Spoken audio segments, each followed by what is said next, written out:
दोस्तों, बहुत इंतजार करने के बाद जो है बिहार एसएससी की तरफ से जो एक छोटा सा अपडेट आया है। छोटा सा तो नहीं हुआ, ये बहुत बड़ा अपडेट हो गया क्योंकि इसका एग्जाम हो गया।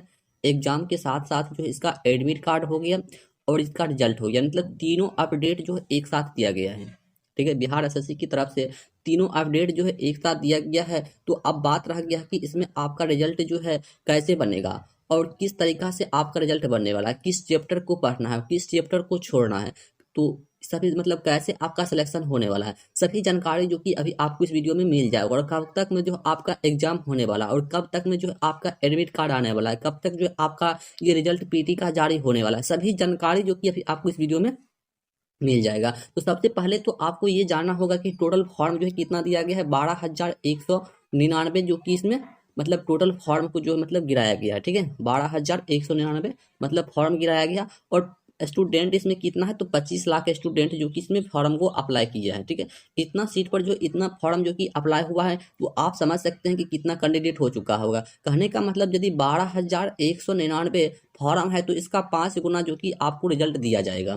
तो समझ सकते हैं कितना रिजल्ट हो रहा है, 60,995 के करीब जो कि इसमें आपका रिजल्ट टोटल का बनने वाला है। तो इसमें जो है आपको भी एक शामिल होना है। ठीक है, पीटी के लिए।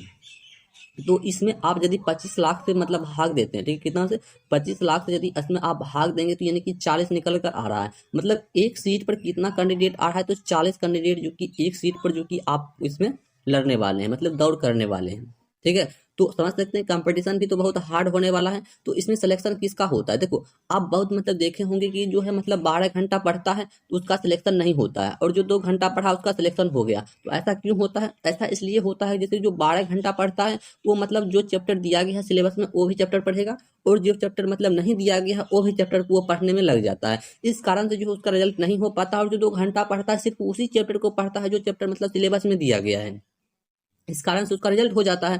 तो वही काम जो है आपको करना है कि मतलब जो है जो चैप्टर सिर्फ आपको सिलेबस में दिया गया है सिर्फ उसी चैप्टर को पढ़ना है। अदर चैप्टर को आपको जो है साफ मतलब देखना भी नहीं है। ठीक है, जितना भी समय आपको बचा है हुआ इस समय में जो है आपको सिर्फ जो चैप्टर सिलेबस में दिया गया है उसी चैप्टर को पढ़ना है। तो चलिए हम आपको बताते हैं कि कौन कौन सा चैप्टर जो कि आपके सिलेबस में ये दिया गया है।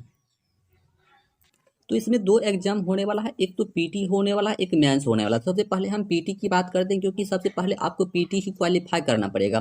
तो इसमें देख सकते हैं कि सबसे पहले आपको वस्तुनिष्ठ प्रश्न जो कि ऑब्जेक्टिव टाइप का प्रश्न मिलने वाला। परीक्षा का तरीका यह रहने वाला है कि एक प्रश्न जो रहने वाला है ये 4 नंबर का रहने वाला है, और नेगेटिव मार्किंग भी जो 1/4 गणित मतलब 4 यदि आप गलत करते हैं तो 1 नंबर भी जो आपसे ये काट लिया जाएगा। ठीक है, ये बात हो गया। अब बात करते हैं कि आपका सब्जेक्ट, जैसे कि यहाँ पे देख सकते हैं कि जनरल मतलब जो स्टडी होता है इससे आपको 50 प्रश्न जो कि 200 नंबर का होने वाला है, कि एक क्वेश्चन जो होगा वो 4 नंबर का होगा। और जनरल साइंस और मैथमेटिक्स से भी जो आपको 50 प्रश्न जो कि 200 अंक का होने वाला है। और रीजनिंग जो होता है, रीजनिंग से भी जो आपको 200 प्रश्न देखने को मिला। टोटल जो कि आपको 600 अंक का जो यहाँ पर एग्जाम होने वाला है पीटी में।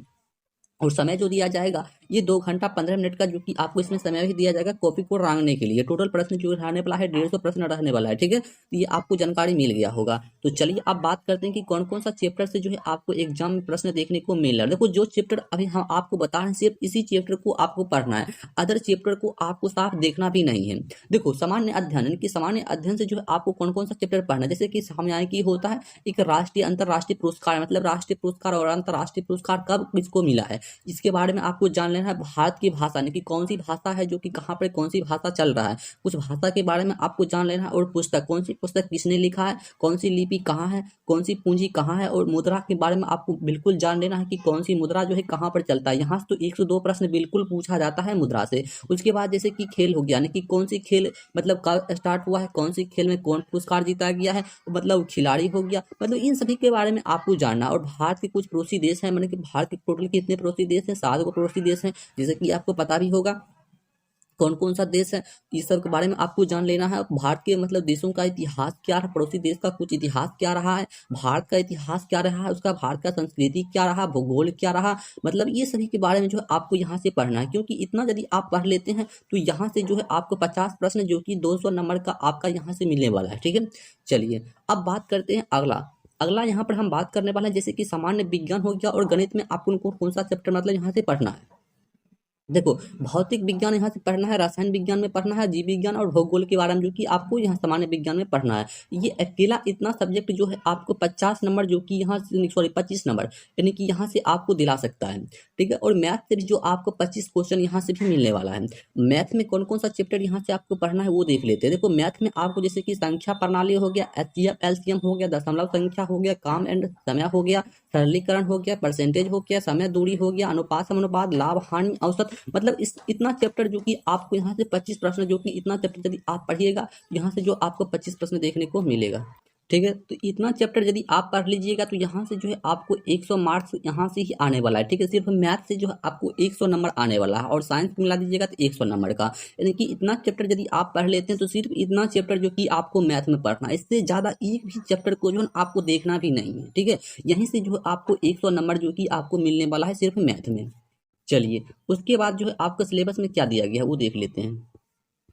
देखो, उसके बाद जैसे रीजनिंग, रीजनिंग बहुत अच्छा चैप्टर होता है। ठीक है, रीजनिंग से जो है आप, रीजनिंग अकेला 200 नंबर दिला सकता है, ये बिल्कुल आपको याद रखना है। देखो, रीजनिंग में क्या क्या पढ़ना है, जैसे कॉम्प्रिहेंशन रीजनिंग होता है उसके बारे में आपको जान लेना है। मतलब वेन डायग्राम जो होता है वो मतलब पढ़ना है, और संख्या श्रृंखला पढ़ना है, कोडिंग डिकोडिंग पढ़ना है, समस्या का समाधान जो कि होता है वो पढ़ लेना है, कथन निष्कर्ष के बारे में आपको मतलब कथन जो होता है, मतलब 2 कथन दिया जाता है और कौन सा कथन सही है कौन गलत है उसके बारे में जो बताया जाता है वो वाला प्रश्न यहाँ पर आपको पढ़ लेना है। अंकगणित मतलब तर्क शक्ति जो होता है उसको पढ़ लेना है, और अंकगणित मतलब श्रृंखला जो होता है उसको बारे में आपको पढ़ना है, मतलब अशाब्दिक श्रृंखला जो होता है, मतलब कुछ गलत होता है कुछ सही होता है उसके बारे में आपको पढ़ना है। सियोलॉजिस्टिक तर्क जो होता है उसके बारे में बैठना है, मतलब बैठाने की व्यवस्था के बारे में आपको जानना है। ठीक है, मतलब इतना चैप्टर जो कि मात्र आपको रीजनिंग में पढ़ना है, जितना चैप्टर आप देख रहे हैं यहाँ पे, इतना चैप्टर यदि आप रीजनिंग में पढ़ लेते हैं, ठीक है, तो यहीं से जो है आपको 200 नंबर बिल्कुल सही में आने वाला है। ठीक है, यहाँ से एक भी चैप्टर जो है आप मतलब जो मिस नहीं कीजिएगा जब तक आपका एग्जाम ये होने वाला है। ठीक है, टोटल चैप्टर को जो एक बगल से आप जो है पढ़ लीजिएगा, और आपको ये तो बिल्कुल करना है कि मतलब जैसे रीजनिंग पढ़ रहे हैं, ठीक है, रीजनिंग के लिए आपको मतलब 2 बुक रखना है। ठीक है, यदि आप 2 बुक नहीं रखिएगा तो यहाँ पर आपका रिजल्ट नहीं बनने वाला है। ठीक है, 2 बुक मतलब जो भी सब्जेक्ट का पढ़िएगा, हर एक सब्जेक्ट के लिए 2 बुक रखना है आपके। ठीक है, चलिए, ये हो गया रीजनिंग का सिलेबस। उसके बाद कुछ हिंदी का प्रश्न होता है, तो हिंदी का सिलेबस जैसे कि यहाँ पर आप देख पा रहे हैं, विलोम शब्द, पर्यायवाची शब्द, मुहावरा होता है, वाक्य संरचना जो होता है उसके बारे में पढ़ना है, वाक्यों का मतलब कुछ शुद्धिकरण करना है, और सक्रिय निष्कर्षीय आवाज जो होता है उसके बारे में जानना है, प्रत्येक आप प्रत्येक के भाषण के बारे में जानना है, भाषण के भाग जैसे संज्ञा हो गया, सर्वनाम, क्रिया, विशेषण, ये मतलब इस सभी के बारे में आपको जान लेना है। उसके बाद काल होता है, जैसे वर्तमान, भूत, भविष्य, ये सब होता है, कुछ काल के बारे में जान लेना है। मात्र आपको इतना ही चैप्टर जो कि जितना बताया गया, मात्र आप इतना ही चैप्टर आपको पढ़ना है। तो अब बात रह गया कि बिहार एसएससी का एग्जाम जो ये कब होने वाला है। ठीक है, बिहार एसएससी का एग्जाम जो ये कब तक मतलब जो ये हो जाएगा, चलिए अब देखते हैं कि आपका एग्जाम जो ये कब तक होने वाला है। चलिए, तो यहाँ पर आप देख सकते हैं कि आपका एडमिट कार्ड, ठीक है, एडमिट कार्ड जो ये होने वाला जनवरी, तो मतलब हो नहीं सकता, फरवरी में जो है आपका एक्सपेक्टेड एक्सपेक्टेड ये जो है आपका एडमिट कार्ड जो ये फरवरी में बिल्कुल रिलीज होने वाला है, इसमें किसी प्रकार का शक नहीं होने वाला है। ठीक है, और आपका एग्जाम जो ये फरवरी में तो बिल्कुल नहीं होने वाला है, आपका एग्जाम जो ये मार्च में होने वाला है। ठीक है, बिल्कुल एक्सपेक्टेड हम बात कर रहे हैं। आपका फरवरी में एग्जाम इसलिए नहीं होने वाला है क्योंकि जैसा कि आपको पता है क्लास 10 हो गया और क्लास 12 हो गया, इन दोनों का एग्जाम जैसे कि होने के कारण जो है बिहार एसएससी का एग्जाम बिल्कुल नहीं होने वाला है। क्योंकि बिहार एसएससी का एग्जाम जब भी होता है तो आपको ये याद रखना है रेगुलर बेस पर इसका एग्जाम होता है। इसका मतलब ये नहीं होता है कि आज एक एग्जाम हो गया 1 तारीख को तो एक एग्जाम होगा 6 तारीख को, ऐसा नहीं होता है। जब भी इसका एग्जाम होता है तो ये रेगुलर बेस पर इसका एग्जाम चलते रहता है। इस कारण से यानी कि क्लास 10 और क्लास 12 का एग्जाम होने के कारण जो है आपका एग्जाम जो ये बिहार एसएससी का यानी कि फरवरी में बिल्कुल नहीं होने वाला, और आपका एग्जाम एक्सपेक्टेड यानी कि ये मार्च में होने वाला, और एक्सपेक्टेड आपका फरवरी में एडमिट कार्ड ये आने वाला है। ठीक है, इसमें आपका किसी प्रकार का शक नहीं होना चाहिए। उसके बाद एक्सपेक्टेड जो भी हम बात कर रहे हैं, आपका रिजल्ट भी जो है ये घोषित हो जाएगा अप्रैल माह में। ठीक है, यदि आपका मार्च में भी एग्जाम होता है तब पर भी आपका रिजल्ट जो होगा ये अप्रैल में ही जारी होने वाला है। ठीक है, ये पीटी का, ठीक है, जितना कि मतलब 60,995 कैंडिडेट का यहाँ पर रिजल्ट बनने वाला है। ठीक है, तो ये हो गया। ठीक है, ठीक है, जितना आपको बताया गया, ठीक है, क्योंकि आपके पास जो है समय बहुत कम बचा हुआ है।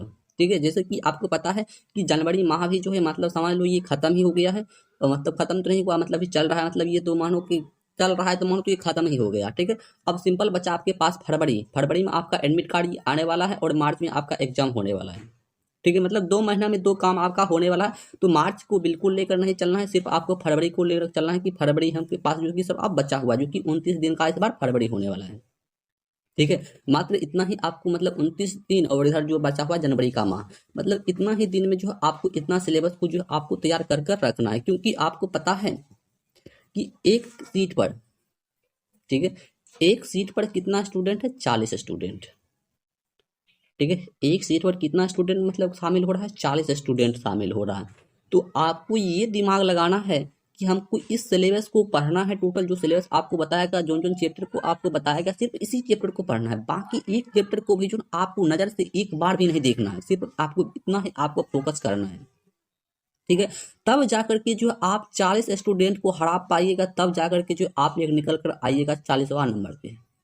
ठीक है, अन्यथा यदि आप 12 घंटा और 2 घंटा वाला तो दिमाग आप लगा ही लिए होंगे कि 12 घंटा वाला का रिजल्ट नहीं बनता है, 2 घंटा वाला का रिजल्ट ही बनता है। ठीक है, तो इस टाइप से जो है आपको तैयारी करना है, जो बताया गया है सिर्फ उतना ही तैयारी करना है, और इसके बाद कुछ भी नहीं करना है। और आपका एग्जाम के बारे में पता चल गया कि आपका एग्जाम कब होने वाला है, और रिजल्ट कब आने वाला है, एडमिट कार्ड कब आने वाला है, सभी जानकारी जो कि आपको पता चल गया होगा। तो चलिए मिलते हैं फिर से नेक्स्ट वीडियो में, तब तक के लिए जय हिंद।